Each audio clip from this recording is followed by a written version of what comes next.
que no Brasil, na época da Copa do Mundo em 2014, as pessoas começaram a protestar com o nosso projeto da Copa porque era subvencionado pelo governo. Do exoesqueleto? Da demonstração do Exo na Copa. Os Estados Unidos também. Como foi vibrante ali, chutando a bola, né? Não, eu vibrei, eu falei, caramba, já estamos... Assim, eu tava num desconhecimento do avanço científico nesse campo na época, que eu só fui me dar conta, apesar de publicações. Sim. Que eu falei assim, nossa, e é do Brasil. Não, e eu brinquei com o Sérgio, né? No programa semana passada, quando o Santos Dumont voou, 19 de outubro de 1901, tinha 1 milhão de parisienses assistindo ao vivo. Quando o Neil Armstrong pousou na Lua, 20 de julho de 1969, os números estão variando, mas entre 400 e 600 milhões de pessoas viram pela NBC americana o pouso na Lua ao vivo. Eu vi aqui em Poços de Caldas, tá? O nosso chutezinho humilde, num estádio errado, mas aqui em São Paulo, na abertura da Copa do Mundo... Não foi no Parque Antártico. Não foi no Parque Antártico. 12 de junho de 2014, 1,2 bilhões de pessoas viram. Caramba, que impacto. Quando eu cheguei na China para dar uma aula na China, na TV chinesa, eu contei essa história.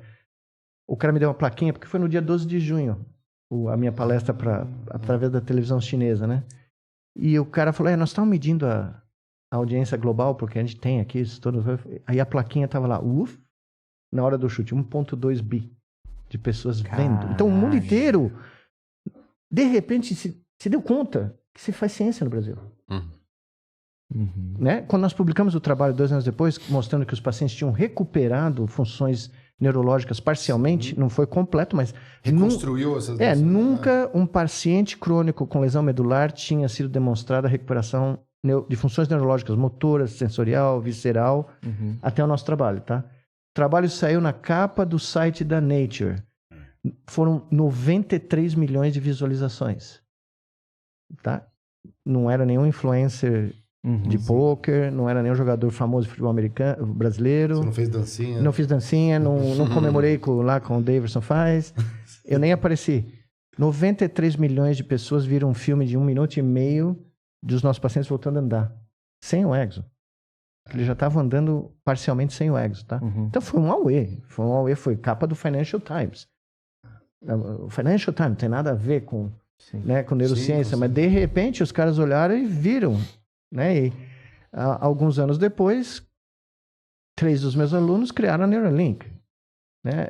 Eu tenho total divergências com a empresa, mas de qualquer maneira, você vê claramente a equação. Na tua... mas você vê claramente a equação, né? Eu passei 25 anos estudando questões que ninguém aqui vai querer discutir, básicas de como o cérebro funciona. Eu era o maior especialista em defletir pelinhos da cara de rato para medir como é que o sistema tátil representa a informação tátil aqui dentro. Desenvolvi toda sorte de métodos de hipnotizar o ratinho vivo, alerta, para ir lá com um alfinete, palito desses palitos de cotonete longo, né? Pum, fazia assim, a vibriça dele mexia o pelo da face e eu registrava os neurônios que codificavam a informação tátil em tempo real, tá? Se eu falasse isso, nunca teria tido uma carreira só, né? Só que sem isso, não tinha havido a interface cérebro-máquina que fez o exoesqueleto funcionar. E se não me engano, naquela Copa, quando ele chutou a bola, ele pôde receber a sensação, né, porque nós fizemos, impacto, né? Nós fizemos um sensor de pressão na ponta dos dedos, porque foi um chute de bico, né? E quando ele impactou a bola, uma onda de pressão foi criada aqui e foi entregue no braço dele, que era o único lugar do corpo onde ele ainda tinha sensação tátil natural, normal, acima do tórax, né, aqui. Mas o braço era claro que ele ia sentir. Então o cérebro dele interpretou o estímulo tátil no braço como vindo do pé dele. Caramba. Nós remapeamos a impressão que o cérebro tem do corpo dele, tá? Ou tinha, né? Continua tendo. Ou seja, tem uma imagem do nosso corpo, cada um de nós tem a sua própria. E nós reconstruímos a imagem dele. Ele passou a ter pernas. Mesmo ele sendo paralisado durante 10 anos, ele voltou a ter aquela imagem neural do corpo original dele, né? E no que ele bate na bola... Eu estava atrás dele, eu estava 2,5 metros atrás dele, né? Eu vi a perna inclinar para trás, que demora um pouquinho, né? Eu tinha o meu celular, estava no chão aqui, né? Eu estava contando os segundos, porque tinha que ser às 3h20 não sei o quê, né?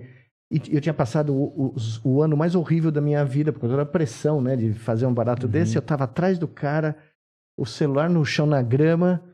Eu vejo a perna vir para trás e falei, vai funcionar, né? E passou um filme na minha cabeça, e todos os ratinhos, todos os chips implantados. Todos os chips, todos os caras reclamando dos papers, todos os editores, chefe de departamento, imbecis ali, imbecis aqui, né? Eu só não critiquei isso.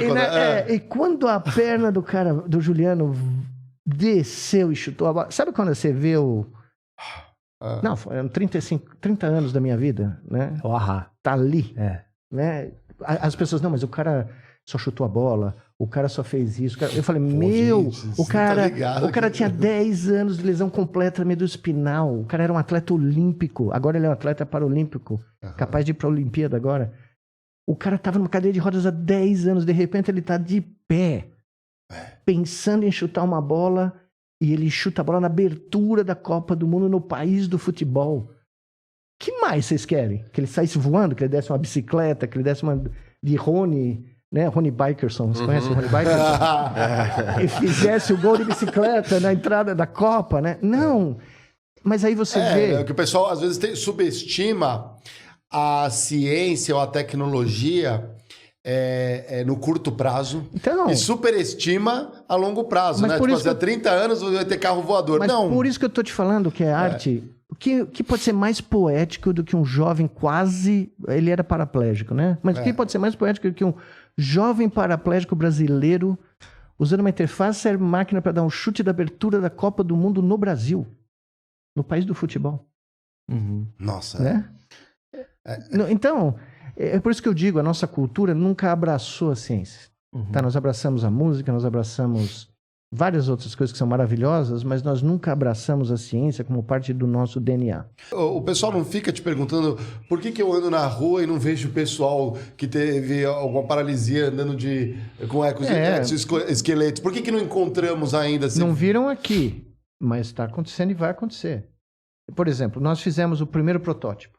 Né? Que era um over-engineer, porque, veja, você tem que dar um chute num campo de futebol ao ar livre, você não sabe se vai chover, você não sabe se vai ventar, você não sabe se o chão vai ceder. Né? Tem variáveis ali que os caras chamaram a gente de louco múltiplas vezes. O pessoal falou assim, ele tava parado, chutou, não entendi. Mas como que ele chegou lá? Não, mas não só isso, nós íamos fazer... Ele andou no laboratório, todos eles andaram, chutaram e tal, mas não deram para nós as condições mínimas para montar a infraestrutura no meio do campo de segurança, porque era um protótipo, é como um avião que nunca voou. Tá? Nós tínhamos... verdade. Porque, veja, nunca ninguém tinha feito. E nós estamos controlando o barato com a atividade elétrica do cérebro do cara. Numa conexão né, que ninguém nunca tinha testado ao ar livre. Era tudo feito em laboratório. E aí eu falei, não, dá para fazer, mas tem que pôr um troço no meio do campo e tal. E não deram. Então eu falei, veja, a gente vai fazer o que a gente pode. Só que assim, daquele protótipo de 2014 que assombrou o planeta, apesar de todo o nosso viralatismo nacional, nós estamos na 4ª geração.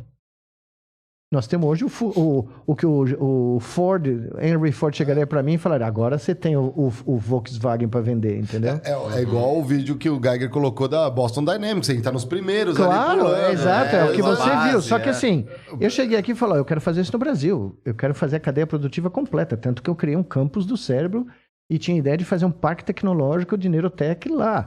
Mas veja o que aconteceu no Brasil. O que você consegue prever no Brasil? Acho que a galera achou que ia ver o Matrix 3 com naquelas esse é o drama.